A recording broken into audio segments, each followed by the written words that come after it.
At 2:28 a.m. on February 1st, 2026, Nancy Guthrie's pacemaker sent its last signal. 8 minutes later, at 2:36 a.m., a car appeared on a Ring camera 2.5 miles from her home, traveling at speed down a back road that bypasses every major intersection between the Catalina foothills and the arterial routes leading out of Tucson. NBC correspondent Liz Kreutz drove that route. It took 6 minutes. The math works. 2:28 a.m. The pacemaker disconnects. The operation ends. Someone leaves. 6 minutes of driving dark residential streets at a pace that does not draw attention. 2 minutes of margin, the time you spend at the end of the street, checking the mirrors, pulling back a hood, confirming the road ahead is empty before accelerating onto Camino Real. 2:36 a.m. The camera catches a vehicle described by retired NYPD detective Pat Brosnan as consistent with a Kia Soul, based on its vertical brake lights and slanted roofline. Compact, common, forgettable. The kind of vehicle that moves through any residential neighborhood at any hour without triggering a second glance. The sheriff confirmed the timing matches. 65 days later, no arrest, no publicly named suspect, and a fracture in the investigative record that has been quietly widening since the earliest hours of this case. Tonight, we map exactly what the car evidence tells us about how this operation ended and who may have been involved. We examine the antenna visible in the doorbell footage that a former FBI agent and CIA officer says describes a two-person architecture. We examine the digital blackout principle, the same methodology that convicted Brian Kohberger, and what it means that investigators now have 3 specific dates to cross-reference against the cell tower record. We examine the 2 men whose names have defined the online conversation about this case, and we do it with the full factual record, what Evans said, what Cioni has not said, and what behavioral science tells us about the difference between those 2 positions. This case is not stalling. The fractures in the evidence record are where the truth lives, and tonight we follow them. Before we go further, if you believe that cases like this deserve serious, forensically grounded, evidence-based coverage that follows every documented thread, that holds institutions accountable, and that never substitutes speculation for fact, subscribe to Unclosed Files right now and hit the notification bell. We cover the cases that demand answers. New investigations every single week. If the car at 2:36 a.m. is already on your mind, hit that like button and tell me in the comments, which evidence thread do you think investigators are closest to closing? The vehicle, the digital blackout, or the DNA genealogy pipeline? Leave your analysis below. I read everyone. Now, before any evidence analysis, there is a woman at the center of this case who deserves to be remembered not as a case number, but as a person. Nancy Guthrie lived in the Catalina foothills neighborhood of Tucson, Arizona for more than 50 years. She was widowed in 1988 when her husband Charles died at 49 during a mining exploration trip in Mexico. She raised her 3 children, Annie, Savannah, and Cameron, alone after that, watching them build lives in the world while she remained rooted in the desert community she had made her own. She attended church at St. Andrew's Presbyterian Church in Tucson, where her name has been spoken in prayer every Sunday since she disappeared. Sheriff Chris Nanos described her publicly with consistent precision. Sharp as a tack, no cognitive impairment, fully present. She had physical limitations, daily medication for a serious heart condition, a pacemaker that synced to her phone via Bluetooth, limited mobility. The sheriff confirmed publicly that she could not walk 50 yards unassisted, hearing aids that she removed at night, leaving her in complete silence when she slept. On the evening of January 31st, 2026, she had dinner and a card game at her daughter Annie's home. Her son-in-law, Tommaso Cioni, drove her home and waited until she was safely inside. The garage door closed at 9:50 p.m. That was the last confirmed normal moment, the boundary between what is known and what the investigation is still working to establish. And at 2:28 a.m., 3 hours and 38 minutes after that garage door closed, her pacemaker went silent. 8 minutes after that, a car was moving fast on a back road 2.5 miles away. Let us also establish what the route itself reveals about the person or persons who used it, because the choice of Camino Real over the more obvious arterial routes carries investigative significance that goes beyond simple convenience. The Catalina foothills is a residential area characterized by winding roads designed for neighborhood circulation rather than through traffic. The major arterial routes, North Campbell Avenue and East Skyline Drive, are the obvious exits. They are well lit, widely traveled even in the early hours, and extensively covered by traffic cameras, business security systems, and residential ring cameras along their lengths. A vehicle moving through those arteries at 2:30 in the morning is a vehicle that generates a rich documentary trail. Camino Real is not that. It is a residential back road. It connects to East River Road, rather than to the main arteries. It runs through quiet streets without significant camera coverage. It is the kind of route that you would only know to use if you had either studied the geography in advance or already knew the neighborhood well enough to understand which streets provide invisible egress. Danielle Stratigouleas told Fox News Digital explicitly, if you knew the area or had actually cased the area beforehand, Camino Escuela, the road behind Camino Real, would be an even better option. Never anybody on it, never a police car to be seen. That knowledge of the terrain, the specific understanding of which backroads provide invisible exits from a residential area, is not knowledge a stranger to the area necessarily possesses. It is knowledge that develops through either deliberate research or prior familiarity. The surveillance visits in January, the FBI's documented investigative interest in January 11th and January 24th, suggest that someone was in this neighborhood on multiple occasions before the operation. Multiple reconnaissance visits would have been sufficient to identify the back road exit route that the vehicle appears to have used. Let us map exactly what the camera and the route tell us. Elias and Danielle Stratigouleas live approximately 2.5 miles from Nancy Guthrie's home in the Catalina foothills. Their house sits on Camino Real, a residential back road. It does not connect to any major intersection directly. It feeds into East River Road, a secondary artery running east-west along the northern edge of Tucson.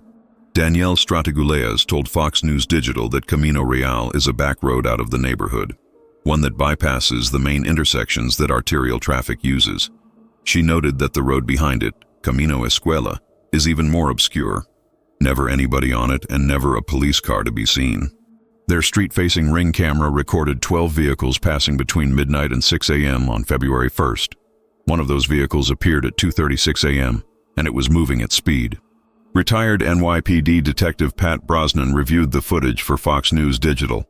His assessment, based on the vertical brake lights and slanted roof design, the vehicle is consistent with a Kia Soul. Compact, common, quiet. The Kia Soul is sold in the millions and is one of the most anonymous vehicles on the road. If you needed a vehicle that would not register as memorable in any neighborhood at any hour, you could not make a better choice than a compact crossover that looks identical to thousands of others in any metropolitan area. Now run the math precisely. Nancy's pacemaker disconnects from her phone at 2:28 a.m. That is the last confirmed electronic trace of her presence. Investigators believe she was physically moved at or near this time. The pacemaker disconnecting from the phone is consistent with her being moved beyond Bluetooth range or with something else entirely. But either way, it marks the operational endpoint at the primary location. NBC correspondent Liz Kreutz drove from Nancy's home to the Stratigouleas camera location. She chose the route that avoids the major intersections. The same back road route that someone leaving a crime scene at 2:30 in the morning would select instinctively, to avoid traffic cameras, to avoid street lights, to avoid any interaction with the minimal traffic that Tucson streets carry at that hour. The drive took 6 minutes. Add the 2 minutes of margin, the time required to reach the end of Nancy's street, pause, remove operational gear, confirm the departure route is clear, and begin moving. And the vehicle should appear on that camera at approximately 2:36 a.m. It appears at 2:36 a.m. The sheriff confirmed publicly that investigators were reviewing vehicles in areas farther from the crime scene. What the Stratigouleas footage revealed is that the FBI's initial 2-mile search canvas was drawn too small. The camera at 2.5 miles, half a mile outside the established perimeter, was not reached by investigators in the first days of the case. The Stratigouleas family came forward voluntarily after watching news coverage. No investigator had knocked on their door. No one had asked for their footage. If they had not been paying attention to the case, had not thought to check their camera system, this footage would not exist in the public record. That structural failure has a documented cause. A source with intimate knowledge of this investigation told News Nation that first responders in the earliest hours quickly concluded that Nancy had simply wandered away from her home, framing the situation as a search and rescue issue rather than a criminal investigation from the start. The source said that the rush to judgment stayed with the investigation. Detectives proceeded under the assumption that Nancy had wandered off, and the search was run accordingly. The supervisor who initially responded had never investigated a homicide before assuming oversight of the unit. That misclassification had consequences that extended beyond the first hours. When your operational frame is search and rescue, you set a search radius around the missing person's home, and you look for her inside it. You do not extend your surveillance canvas to the back roads that a vehicle would use to leave the area. You do not knock on doors 2.5 miles away, asking for ring camera footage from 2:36 a.m. 26 days passed before investigators officially acknowledged that the search perimeter may not have been wide enough. From East River Road, which Camino Real feeds into, 4 directions each tell a different investigative story. South means 60 miles to Rio Rico and the area near the U.S.-Mexico border, the route investigators pursued in the earliest weeks when they detained a delivery driver and searched a property. West leads toward the Tucson-Marana corridor, suburban, residential, the area where Tommaso Cioni has taught at a charter school for more than 15 years. North toward Oro Valley, another suburban community in the greater Tucson metro area.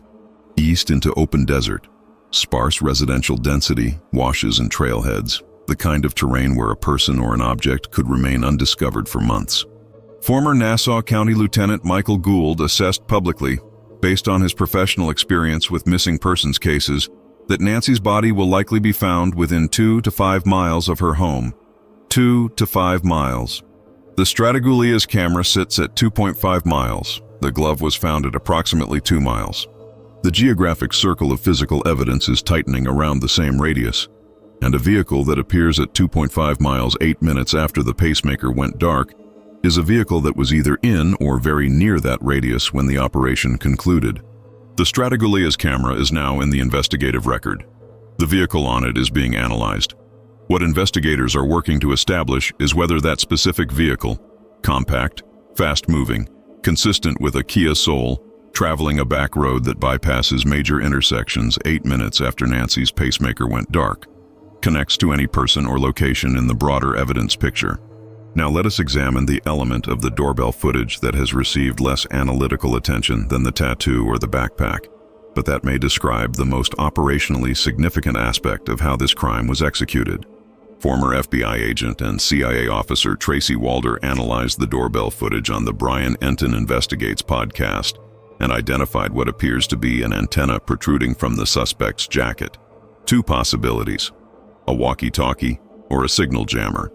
The signal jammer theory has been discussed. It would explain why multiple cameras in the neighborhood experienced disruptions on the night of February 1st, and why the utility box around the corner from Nancy's home was damaged, which investigators have confirmed they are examining. But it is the walkie-talkie assessment that carries the greater operational weight, because of what it implies about the architecture of this crime. A walkie-talkie is a short-range communication device. It does not generate cell tower records. It does not connect to Wi-Fi networks. It does not leave the digital footprint that a cell phone creates in the tower data that investigators are actively subpoenaing from carriers. If the suspect on the porch was communicating with a second person, someone in a vehicle staged on a back road nearby, waiting for a signal to move to the pickup location, a walkie-talkie is the only communication method that eliminates the digital trace that a phone call or text would create. Walder stated it directly.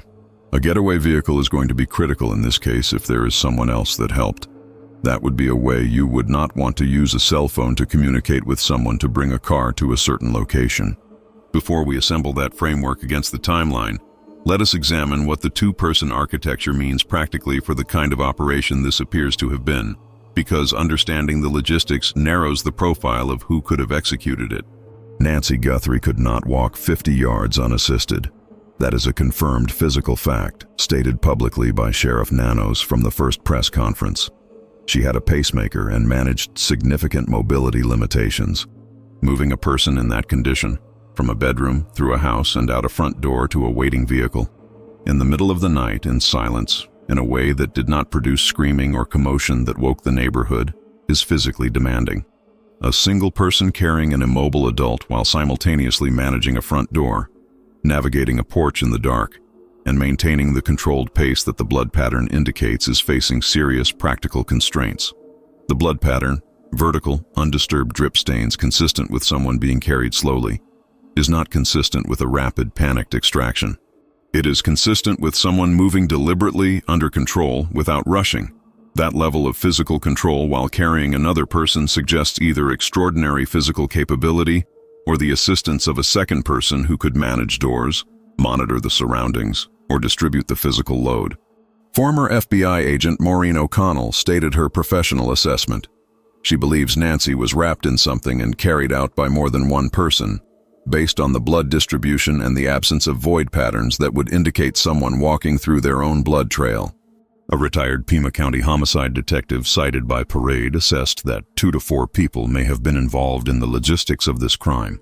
If there were 2 people, the vehicle at 2:36 a.m. may have been driven by the second person, someone who was not on the porch, whose face was not captured by any camera, who provided transportation and waited for the signal to move. That person would have their own cell tower record, their own potential Wi-Fi proximity log near Nancy's home, their own purchase history that investigators may be working through. The antenna in the jacket, whether a walkie-talkie or a signal jammer, is the operational artifact of exactly this kind of 2-person architecture. 1 person inside, 1 person outside, 1 device controlling the communication between them, generating no digital trace that investigators can subpoena. Assemble that framework against the confirmed timeline.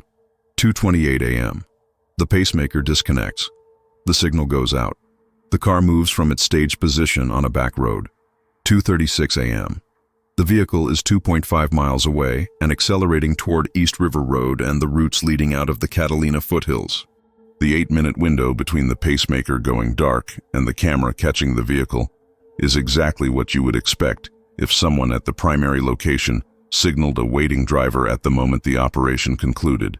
Former retired Pima County homicide detective Rick Castigar, who has been one of the most forensically precise outside voices on this case, and a retired Pima County homicide detective cited by Parade assessed that the logistics of this crime, moving a person who could not walk unassisted, the physical requirements of the operation, point toward more than 1 person being involved.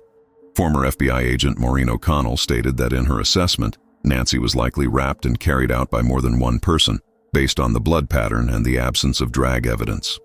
The antenna in the jacket, the timing of the vehicle, the 2-person logistics assessment from multiple professionals. None of this is confirmed by investigators, but taken together, it points toward a specific operational architecture, an architect who provided the intelligence, an operative who entered the home, and a driver who staged the vehicle and waited for the signal to move. Now let us examine the digital blackout dimension, because it connects directly to identifying every person who may have been involved.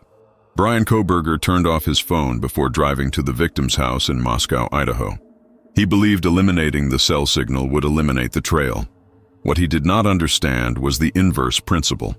Investigators do not only look for where a phone was, they look for where it was not. His phone was active before midnight and active again after 4 a.m. The 3-hour window of silence in the tower data correlated with his documented route and created the prosecution's timeline. The absence was the evidence. Digital forensics expert Heather Barnhart, who worked on the Kohberger case analyzing phone data, told Fox News that the digital blackout in this case may be the key. She said, "Your phone is the silent witness to your life." Investigators have 3 specific dates that now carry investigative significance: January 11th, January 24th, and February 1st.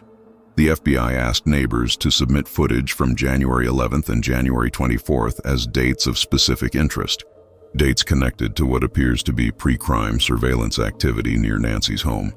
A tower dump covering the cell towers in the Catalina foothills area on all 3 of those dates creates a comparison tool that narrows suspects systematically. Any device that goes dark on all 3 of those dates, in the same geographic area, during the same relevant overnight hours, is not a pattern that innocent behavior produces. Innocent people do not turn off their phones at midnight and turn them back on at dawn on the same nights that surveillance activity occurs near an elderly woman's home. The consistency of that blackout across 3 separate dates, separated by weeks, is a behavioral signature. Not an accident, not a coincidence, a pattern. Barnhart also identified a detail that has not received sufficient attention. A suspect's phone may have appeared in the log of Nancy's home Wi-Fi network, even without connecting to it, simply by being in range. Router logs retain records of devices that come within range, including devices that do not complete the connection. If any device registered to anyone in the network surrounding this case appeared in range of Nancy's Wi-Fi on January 11th, January 24th, or February 1st, that data exists on a server right now. It can be subpoenaed. It can be analyzed. The tower data, the Wi-Fi proximity logs, and the digital blackout pattern are three separate threads pointing toward the same person, or persons, from different directions. Investigators have all three, and they are working them. Now let us address the two names that have defined the online conversation about this case directly and honestly, because the factual record on both is specific and deserves to be stated precisely. Dominic Evans is 48 years old. He is an elementary school teacher in Arizona, a father, a husband, and a drummer. He plays in a Tucson-based rock band called Early Black with Tommaso Cioni, who is married to Nancy Guthrie's daughter Annie. That band connection, and nothing else, is what placed Evans in the center of online speculation after the FBI released the doorbell footage. Evans told the New York Times in an interview published February 25th that he spoke with investigators for approximately 40 minutes about a week into the case and has not been contacted since. He was asked about the band, his relationship with Cioni, and his whereabouts on the night of January 31st. He said he was home with his family. He has not been charged. He is not named as a suspect by any law enforcement agency. Evans said in the Times interview, "I feel like someone's taken my name. I don't know why. Monetary, clickbait, to be relevant, entertainment. But there are innocent people that get hurt." Sheriff Nanos, speaking to the same publication, expressed empathy for Evans and went further than most active investigations allow. He's going through hell, and it is horrible. He told reporters that Evans should probably consult with attorneys about potential libel actions against people who have spread unverified accusations. That is the record on Dominic Evans. He spoke publicly. He cooperated with investigators. He was not contacted again. The sheriff expressed sympathy for his situation. No law enforcement agency has named him as a suspect or a person of interest. Tommaso Cioni's situation in the public record is different in one specific documented way, and that difference is worth examining factually. Tommaso Cioni is the last confirmed person to have seen Nancy Guthrie alive. He drove her home on the evening of January 31st. He confirmed she was inside by waiting for the garage door to close. He is married to Annie Guthrie. He has been officially cleared by Sheriff Nanos, along with all other immediate family members and their spouses. But Tommaso Cioni has not spoken publicly in 65 days. Dominic Evans spoke to the New York Times. Savannah Guthrie spoke on the Today Show. Annie Guthrie, Cameron Guthrie, the family has been visible, cooperative, public with their grief. Tommaso Cioni's vehicle was impounded. His home was searched multiple times with consent. Evidence was removed in paper bags. A drone. Oh wait, the septic tank was probed. And in 65 days, not a word directly from him to media or to the public. The behavioral science of kidnapping cases is precise about this. Former FBI Supervisory Special Agent Jim Clemente said it directly in his public analysis. Innocent family members in kidnapping cases are frantic and visible. They make mistakes in their urgency to help. The urgency of innocence tends to produce visible action. Statements, appeals, cooperation that goes beyond what investigators ask for. Silence is not evidence of guilt. People have the right to remain silent. People have attorneys who advise them to remain silent.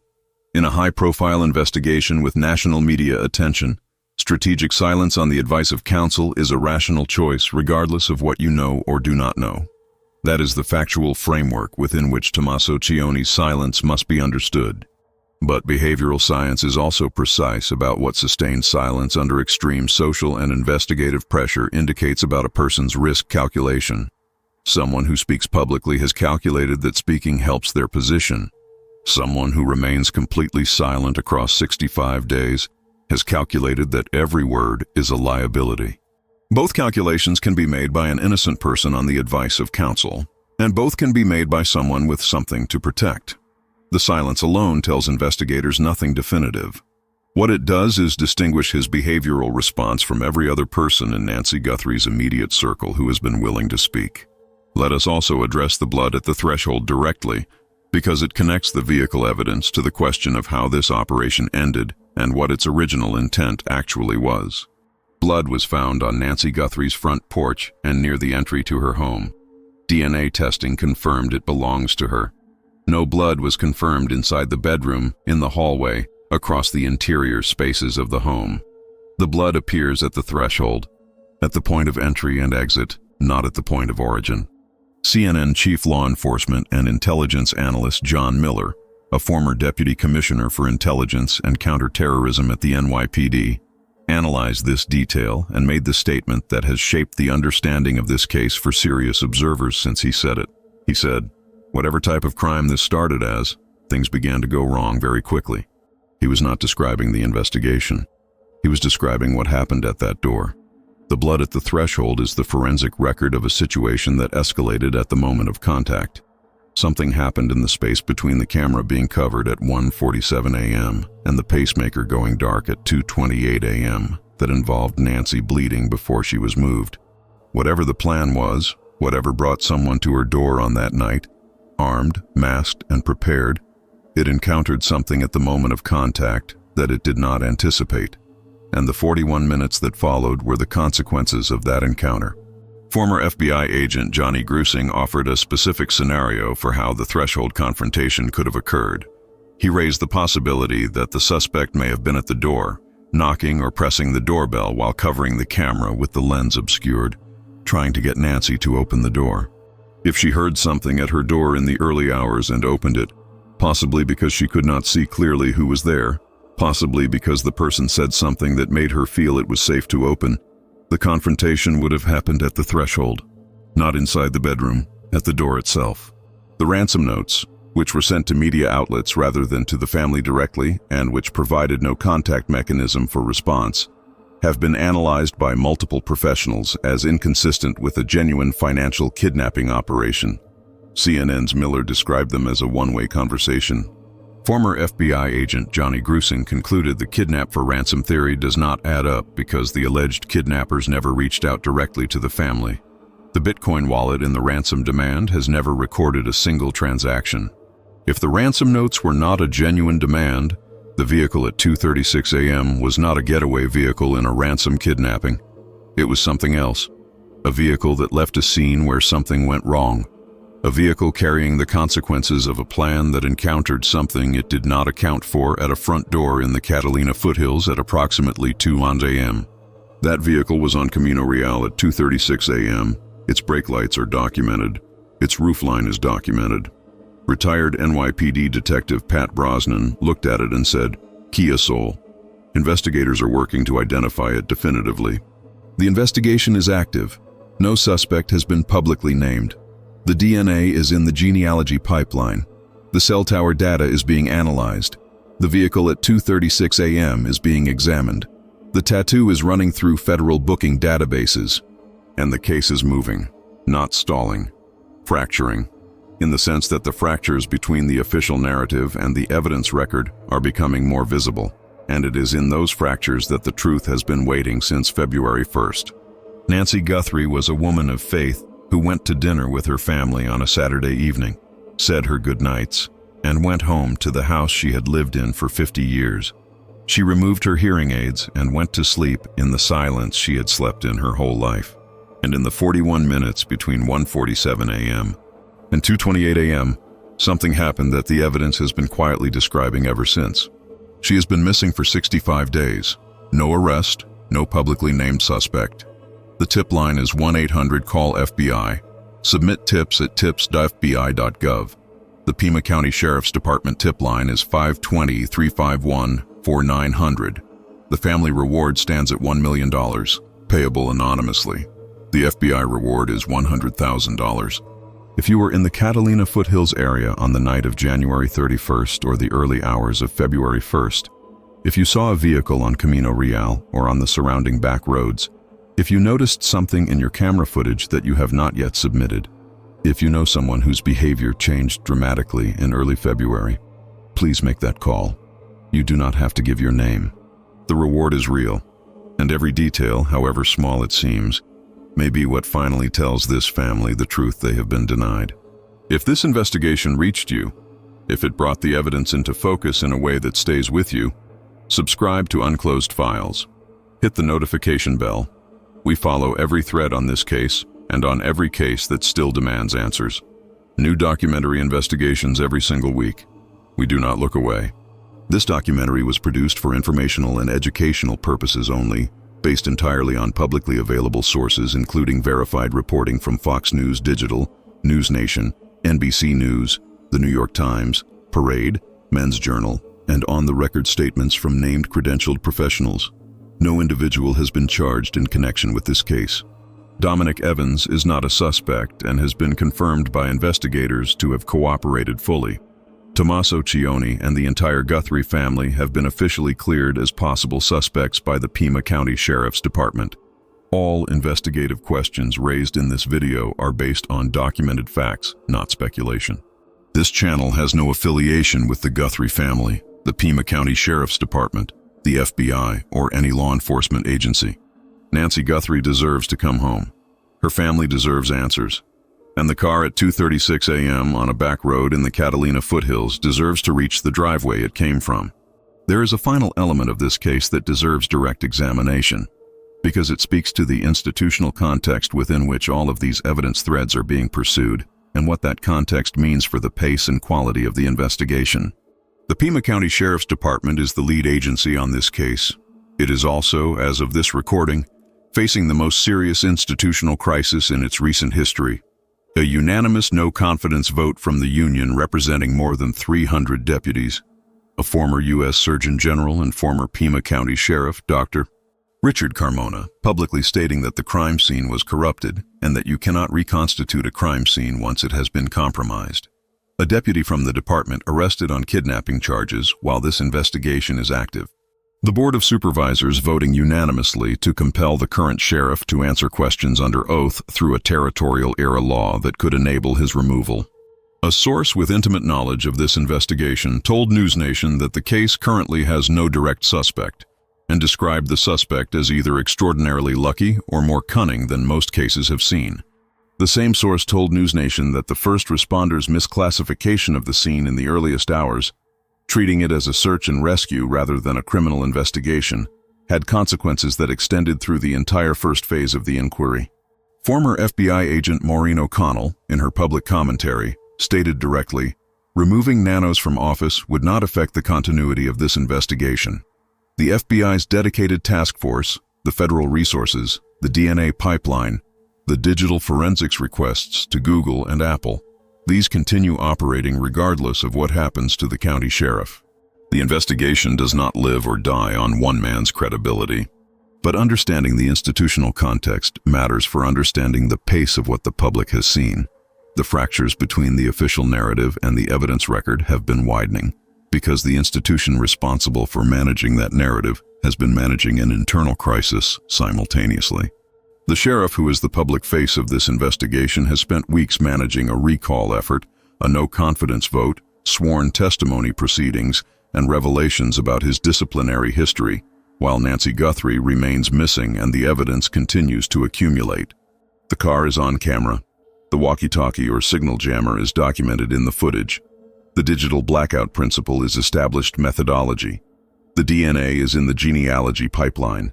The tattoo is in the federal databases. All of these threads are running. The institution running them is fractured. And somewhere in Tucson, or somewhere beyond it, there is a person who knows what car was on Camino Real at 2:36 a.m. on February 1st, 2026. Who knows whose phone went dark that night? Who knows what the wrist under that sleeve looks like without the jacket? Who knows what the 41 minutes in that house produced? $1 million, anonymous, and all it requires is that call. Nancy Guthrie removed her hearing aids on the night of January 31st, 2026, and went to sleep in complete silence in the house she had lived in for 50 years. She had spent the evening with her family. She had eaten dinner. She had played cards. She had been driven home by her son-in-law, who waited until the garage door closed before leaving. And 8 minutes after her pacemaker went dark, a car was moving fast on a back road 2.5 miles away. on a route that someone either knew from reconnaissance or already knew from prior familiarity, using a road that most people in that neighborhood would not identify as the obvious way out. That car is in the investigative record. The people who drove those streets that night left a physical trail, a digital trail, and a biological trail that the FBI is actively working to close. This case is fracturing. The fractures are where the truth lives. And when the truth surfaces, when the genealogy tree reaches a name, when the cell tower record produces a device that was dark on 3 nights, when the vehicle is definitively identified, this investigation will not look like a case that stalled.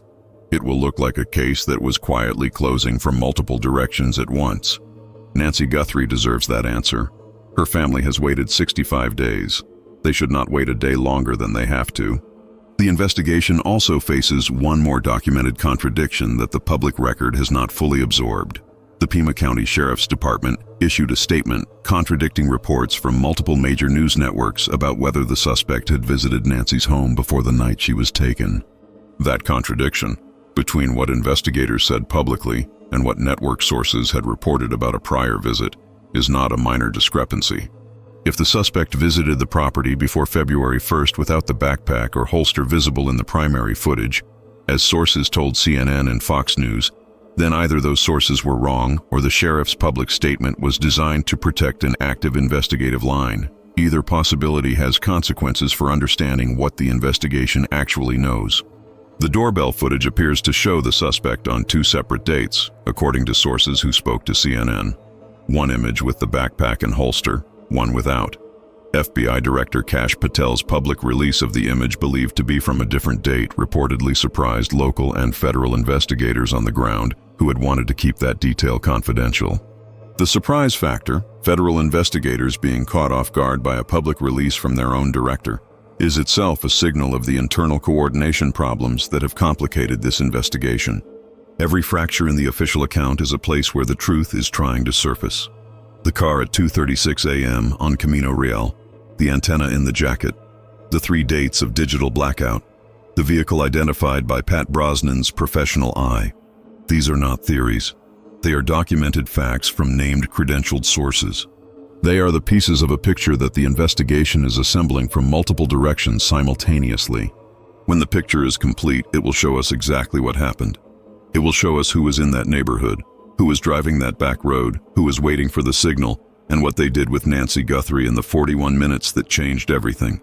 The investigation continues, the evidence trail is running, and this community is watching every development as it breaks.